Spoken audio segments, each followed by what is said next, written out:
Hi everyone, I'm John. This is my review for Assassin's Apprentice. If you've been following my blog for very long, I have been blogging book reviews for the last 4 or 5 years now. I've done over 450 by now. Right now I'm diversifying into the booktube area. Okay, let's get started for Assassin's Apprentice. When I review a book, I like to get started with my biases to get them out of the way so you know where I'm coming from. In the case of Assassin's Apprentice, I have read this book before. The first time I read it was about 5, maybe 6 years ago. I can't really remember what. It happens. But basically, I remember what happened in this book. I know all the twists. Nothing which happened here was a surprise to me. That said, I never read on more in this series. So I'm coming at this book solely from what I've read in this book prior, but also what little I've gleaned from being on the internet and seeing some conversations about this series before. And finally, going back to my first impressions from my first read through, I thought this book was well written, but I did not particularly enjoy it over much. I'd give it a average rating, maybe a B plus, A minus sort of area. No, it's above average, but it's a good book, but it's not my favorite. I did not particularly like it. I am not this book's target audience, and that's fine. I'm not saying this book is bad. I'm saying I'm not this book's target audience. Okay, next I'd like to talk about my personal emotional response to this book on this read through. Why do I like to talk about emotional responses to books? Because an important part of reading is enjoying it. That's like the point of this. This is a hobby. You do it to have fun. So it's important to actually talk about this, and I wish more book reviewers actually went out of their way to talk about how the books made them feel. Did it make them feel happy? Did it make them feel sad? Did it make them feel bored? That sort of thing. In this case, I came away from this book with a respect for the author's talent at writing and admiration for her skill with the pen and her skill at characterization, but I came away bored. I prefer books which are more thriller-like, which are more fast-paced, which are more happening. I don't know, that's really awful. I don't know why I said that. But anyway, I prefer books which are more active. This book was a very slow, methodical, patient book. You had to wait to get through things. In this book's case, I thought this book was very episodic. I'll talk about this book's episodic nature later in this review. However, for now, suffice it to say, I felt that the episodic nature caused the rising action of the book's narrative to not really take off. I did not find this book to be very tense, and it did not drag me through it. If I were to give this book's my emotional response to this book rating, I'd give it a B minus. While I admired the book on a technical and prose level, it did not speak with me. Okay, let's move on to the next section. What was this book's concept, and what was this book's execution upon that concept? In this case, this book is based around the concept of, what do I have written down? This is the early life of a sad sack assassin boy who's struggling to survive in a royal court which is out to get him during an ongoing war. As the war, all of this is going on, he's struggling to keep his girlfriend and also struggling with the adoptive father figure, Burrich. This is a low-key concept. Usually when I read books, I enjoy books with more ambitious concept. However, in this case, I can respect the author for her restraint. The author set out small goals, and she accomplished those small goals fantastically, to great effect in the end. Therefore, I'd say that this book is well executed. Overall, I'd give this book's concept and the execution of this book's concept about a B. It wasn't the best, it wasn't the worst. It was respectable, however, probably above average. Okay, next I like talking about characters and characterization, and my god, does this book go into characters and characterization.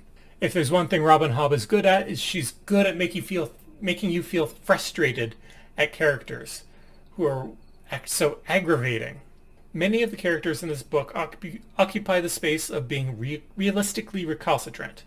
They make obvious mistakes, which will make their lives obviously worse, but these characters are so well characterized as flawed human beings that they make those mistakes anyway, and it feels natural. You might have heard of the trope called the idiot ball. This trope is where a character behaves uncharacteristically to get the plot going forward. This book does it the opposite. In this book, characters behave characteristically idiotically, in order to get the plot moving forward. It's the same sort of thing, but it's exactly the reverse. I liked this. My compliments to the author for making me love and hate characters so well. Now that said, I did have some problems with this book's characters. You've probably heard of the common plot hole in horror movies and romance movies and books where if the characters picked up a phone and called one another, they could resolve the plot in 5 minutes and nothing bad would happen. I felt that for a lot of the course of this book, for several chapters in the middle, that a lot of this book's problems could be solved if the characters actually called one another and solved their problems by talking to one another. A lot of the problems in this book could have been resolved if Fitz stood up for himself. Instead, he laid down and he was a doormat. Similarly, Fitz has a lot of protectors. He has Chade, he has Burrich, he has Patience, and he has Verity. A lot of his problems in this book could have been solved if one of his caretakers took care of him, but they didn't a lot of the time. As a result, it made his caretakers seem negligent. Now we need to talk about the villains. Overall, I didn't really like the villains in this book. I'll start with Galen. Galen's boring. His characterization begins as being queer-coded for being evil. Galen wears tight clothing and he hits people with his riding crop. Basically, the riding crop is sort of coding for S&M, sadism and masochism. I'm not really into that sort of thing, but it's there. Galen is cruel just because he's cruel. It's suggested that Galen hates himself because he's a bastard. There's no reason why Galen's this malignant and mean. He just is. Next we have Regal, who's also queer-coded to being evil. Regal likes wearing nice clothing, and the story's narrator presents that a man wearing nice clothing is a bad thing. It presents him as being effeminate and not really manly. What's wrong with wearing nice clothes? In this day and age, it's not a big deal. Who cares? Similarly, both Regal and his mother Desire use drugs and alcohol. The coding in this way presents them as being a drug addict makes you evil. These are boring, uninteresting, unnuanced characters, and frankly, they detracted from the book's overall quality. Am I reading too much into these characters? Probably. For the record, I don't think that Robin Hobb dislikes drug addicts and thinks they're evil or thinks that people who practice sadism and masochism are evil.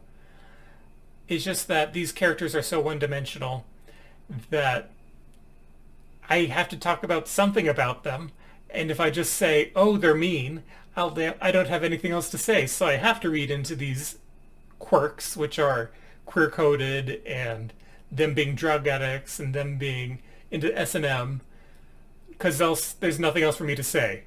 These people are empty. Let's compare these two guys to Burrich. Burrich is loyal to chivalry even after chivalry's death. Burrich hates the witted even though Burrich is witted.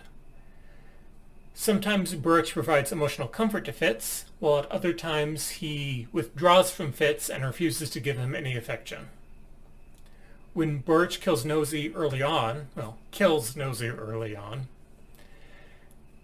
that moment doesn't completely destroy the emotional bond between Fitz and Burrich. Burrich is an interesting character who occupies a space somewhere between antagonist and protagonist. I would have liked to have Regal and Galen be more similar to Burrich in this way. Hobb is good at writing characters. Regal and Galen are not good characters. She should have tried harder with these people. I know she's better than this. Now, this book is told in the epistolary format from Fitz's perspective. It's possible that this is the case of an unreliable narrator, and Fitz is merely making these people seem more evil than they actually are because that's how he remembers them, and he just really hates them. If that's the case, I would have liked the author Robin Hobb to hint somewhere in the text that there was more depth to these people, that they weren't just so monomaniacally evil. Okay, I'm going to move on to who I felt was the book's main antagonist. I felt that King Shrewd was this book's main antagonist. Now you might be saying King Shrewd is not the main antagonist. He's Fitz's benefactor, his patron. He's the one who's protecting Fitz. And that's true. But bear in mind these couple points that I'm about to bring up. In Chapter 3, Shrewd uses the skill to mind control Fitz into loyalty. Fitz says, and I quote, "It was my first experience of the skill at the hands of a master." Shrewd then forces Fitz, his own grandson, to become an assassin. Being an assassin is a bad thing. A grandfather who is a good grandfather will not force his own grandson to become an assassin. In Chapter 5, King Shrewd psychologically tortures Fitz in order to test Fitz's loyalty. Next, Shrewd's enabling parenting style resulted in Prince Regal being raised to be a monster. Then, Shrewd did nothing to prevent chivalry from being assassinated. Shrewd is presenting as being a shrewd character, so you should know that after chivalry was stepped back and was no longer in the line of succession, that he would be the target of assassinations. In light of that, King Shrewd should have taken steps to save Prince Chivalry, but he did not, and his son died. And finally, at the story's climax, King Shrewd sends Fitz out on a suicide mission to go kill a foreign ruler. Sending your own grandson on a suicide mission is bad. That makes him an antagonist. And second, Fitz is nearly killed by Regal when out on this mission. Fitz wonders, and I'm quoting here, "I never found out if Shrewd had given me over to Regal. I never asked him, nor ever mentioned my suspicions to Chade. I suppose I didn't want to know. I never tried to let it affect my loyalties, but in my heart, when I said my king, I meant verity." As an antagonist, I would have enjoyed it if Shrewd had more page time. In general, I find that antagonists go up in quality when they get a little bit more page time. Not too much so that they become annoying, but enough that we can understand their motivations, what makes them tick. And in this case, why is Shrewd willing to kill his own grandson to advance his own political career? I wanted to know if either Shrewd was a weak king, which is why Regal is out of control, or if Shrewd is a nefarious king trying to put Regal on the throne for his own purposes and trying to get Fitz out of the way because Fitz is potentially a threat to that. Overall, I give this book's characterization a B+. It's better than average, it's nearly great, but it doesn't quite get there in the end. Okay, now it's time to talk about this book's story structure. And now we're going to talk about this book's episodic nature. I'm personally fond of books which are structured with a beginning, a middle, and an end. This book is made up of micro-arcs, which have a beginning, middle, of an end, and following that there's another micro-arc with a beginning, middle, of an end, and following that there's another micro-arc with a beginning, middle, and an end, and following that yada yada yada yada. You get the idea. Let's compare that to another story, such as Jim Butcher's Stormfront, the first book in the Dresden Files. That is a murder mystery. The book begins with a dead body, and it ends with the heroes hunting down the serial killer. Another example of this would be Harry Potter and the Sorcerer's Stone by J.K. Rowling. That book is a classic YA hero's journey Blindesroman. It starts with Harry dispossessed, and the book ends with him having defeated a great evil guy and also making friends. This book is not like Stormfront or Harry Potter or a lot of other books. This book is episodic, and like I mentioned, it has lots of micro-acts in it. Because this book had lots of little plots, it reminded me less of a novel and more like a season of a TV show, with episode after episode after episode after episode of what's going on in Fitz's life. There's nothing wrong with writing a book in this way. It's just my personal preference is for novels to have one extended structure and not an episodic TV-like structure. I had a similar problem with The Daughter of Empire books by Jenny Wirtz and Raymond D. Feist. I did like that book, though. You should probably read it.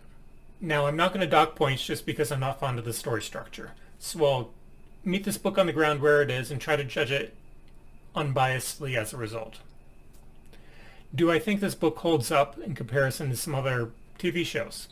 I do not think that this season of Fitz's life was built up to anything. If you compare it to season 1 of Game of Thrones, the season gradually builds up in tension to the very climax when Ned Stark is killed. Spoilers, but who hasn't been spoiled on that one already? There's no similar build-up in this book to a dramatic moment and then a payoff at the end.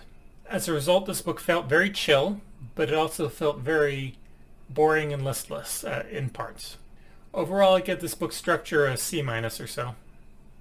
Okay, now let's talk about the plot, the stakes, and the tension. I'll talk about the largest personal problem I had with this book. I just mentioned the episodic mini plot arc after mini plot arc thing.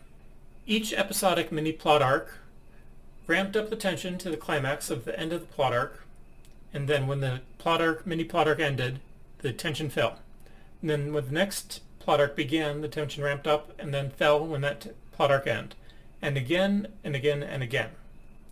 When you read a normal book, you have tension gradually increase, maybe it goes down a little, gradually increases all the way to the end of the book, where the tension at the end is dramatically higher than the tension at the beginning.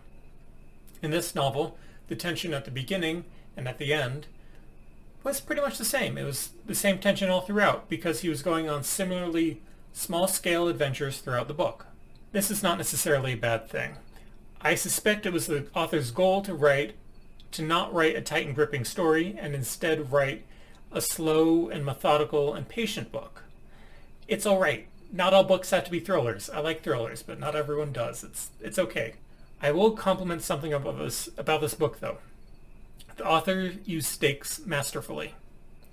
This book is laser focused on Fitz, and the stakes of the books revolve entirely around him. As a result, the book's stakes felt almost cozy. Fitz's life was on the line, and that's it. If Fitz made a mistake, the world wouldn't be destroyed. Instead, if Fitz made a mistake, maybe he'd lose his girlfriend, or maybe his dog would die, or maybe he'd be beaten up out back behind the stables. That's all the stakes were. And when Fitz did make mistakes, and he made lots of mistakes, he was punished. Fitz did lose his girlfriend. His dogs did die. These consequences to Fitz's actions made the stakes rise in a natural and holistic fashion. So when the author inevitably raised the stakes at the end of the book, when Burrich's life was on the line, when Fitz's life was on the line, when Verity's life was on the line, the author had done the meat and potatoes hard work of setting up the stakes and making consequences for her actions so it was entirely believable that Fitz could fail and everyone could die. That is good, hard work by the author, and I'm very impressed with her. A+. There's no plot armor in this book as far as I'm concerned. In my opinion, too often, fantasy books devolve into, if we fail, the world is doomed, at which point the stakes become so high they're meaningless. This book kept the stakes small, it kept them emotionally investing. By keeping Fitz's life on the line and making it all about Fitz, we know exactly what was at stake and what survival would cost. Overall, I give this book's plot, stakes, pacing an A-. I enjoyed the author's prose. The author threaded the needle between old school fantasy prose using semi-archaic language and formal prose with a modern style to beat over results. I occasionally was envious of the author's talent with the pen. The language wasn't obsessed with being beautiful, it simply was beautiful, and it let us enjoy it for what it was. Tone-wise, this book was a fairly dark Blindensroman, told from Fitz's perspective, reminiscing about his childhood. Because the scope of the story was focused only on Fitz, the setting consequently felt lived in and cozy. This was all about Fitz and his everyday life. Yes, the Six Duchies is a sad place, and travesties happen there, but just because war crimes are going on in the background doesn't mean children stop growing up. This is a story of Fitz growing up. Fitz grew up at an awful time, but nonetheless, through the vehicle of this narration, we get the idea that Fitz still has a fond memory of his past. He still remembers the dark times with fondness. He remembers Molly, he remembers his dogs, he remembers his friends. As a consequence, this book reads like you are coming home. The author captured nostalgia, specifically for the 1980s and 1990s type of fantasy about orphan farm boys and them going on adventures and stuff. The author weaponized that nostalgia to better emotionally captivate and crush her readers whenever beloved side characters died or were endangered. Good work. I love the authorial voice, except the author really needed to learn how to show, not tell. The book's narrator, which is in this case Fitz, very frequently went on to long tangents talking about the past, events, world building, yada yada yada, for page after page after page, and I just got bored. A lot of it could have been told through dialogue or through in text or just skipped entirely. There was just a lot of showing, not telling, which needed to happen and didn't. Overall, I give this part of the author's voice, I give it an A-. When talking about world building originality in older books, I feel it is important to view the books in the context in which it was originally published. This book was first published in the 1990s, so it is unfair to compare it to books which are published today in the 2020s. I did some Googling and I found a website, a blog post, which confirmed basically my memories of what was popular back then. They were, besides Assassin's Apprentice itself, they were The Wheel of Time, Wizard's First Rule, The Northern Lights / Golden Compass, depending on where you are, Sabriel, A Game of Thrones, the series, so Game of Thrones and the rest of them, Neverwhere, Ella Enchanted, and Harry Potter. Most, if not all of these, are Blindesromans. Or they're the first book in the series, which will wind up being a Blindesroman when this entire series is completed. Now, what are Blindesromans? I'll quote Wikipedia. In literary criticism, a Bildungsroman, I've been pronouncing that one wrong, is a literary genre that focuses on the psychological and moral growth of the protagonist from youth to adulthood, in which character change is important. The term comes from the German words Bildung, development, and Roman, novel. If you want to think of your favorite books and figure out if they're Bildungsroman, do they leave home at the beginning of the book, and do they go back to home, or do they find a new home by the end of the book? That's probably going to be a Bildungsroman. In the 1980s and 1990s, Bildungsromans were the standard for this fantasy genre. It still is common to this day. See Shannara, the Malorian, the Belgaria, the Rhaeria, Lord of the Rings, Stormlight, Uprooted, Earthsea, Codex Alera, World of the Five Gods. I could go on, but you get the idea. Everything is a Bildungsroman, basically. If you go back in time, really far, the Epic of Gilgamesh is a Bildungsroman. Now, let's wind this back up to Assassin's Apprentice. It was written in the context of the 90s, and all these Bildungsromans that I talk about, like Sabriel, like Wheel of Time, like that stuff. Harry Potter. Assassin's Apprentice took the concepts of the Bildungsroman and twisted it. Instead of the protagonist being separated physically from his family and sent on a life-threatening adventure, Fitz is instead sent to his family, where he's under threat from said family. There is no great evil to be vanquished in Assassin's Apprentice, but instead Fitz is thrust into a morally ambiguous situation where, if anything, he's forced to work for the bad guys. This is an orphan farm boy story. But unlike other Bildungsromans, this orphan doesn't go on an adventure and return home afterwards. I like to think of Hobb as being the proto-Grimdark. I'm not going to explain what Grimdark is, but I'll just suffice it to say that Grimdark is transgressive today because it is transgressive against the Bildungsroman standards, which is and was the fantasy genre for a long time. Hobb doesn't linger or drown in gore or sorrow, like Grimdark can. I'm thinking of something like Poppy War. I read that a year or two ago and it was a thing. Instead, Assassin's Apprentice is grimdark in the sense that the book takes a hard look at humanity and presents a realistic picture of human failings and our inability to grow and succeed when we are put under pressure. Now, going back to the Bildungsroman standard, the Bildungsromans are all about growing up and coming of age stories. This book is all about Fitz kind of failing to come to age. He fails in his ultimate task that he's given by his grandfather. I give this book's setting an A-. Now, I am an aspiring author, and I like to come away from every book I read having learned lessons. Here are some of the lessons I learned in this one. Grimdark is transgressive only insofar as it transgresses against the Bildungsroman standard, aka Grimdark's unexpected twists carry weight only so long as the author plays straight some of the other tropes. Show, don't tell. Keep the stakes small and have consequences for failure. If you do that, when you do raise the stakes at the end, it will feel manageable and it will feel like you have earned it. The characters in this book are frustrating, but in a good way. Their flaws lead them to make mistakes. And the fact that they make those mistakes serves to enhance their characterization instead of making them seem foolish. What is this book's target audience? I would say anyone 14 plus, but I'd say especially adults. Anyone who's in the mood for a slow but emotionally compelling book. People who don't mind dogs dying, because two dogs die, and one of those dogs died twice, which is ridiculous. And finally, anyone who wants a shot of nostalgia injected straight into their veins. Something about this book evokes childhood nostalgia, echoing old school fantasy without seeming trite, and adds a pinch of modern dark to it. Overall, I give this book a literary A-, but I give it a 3 out of 5 stars. This wasn't my jazz.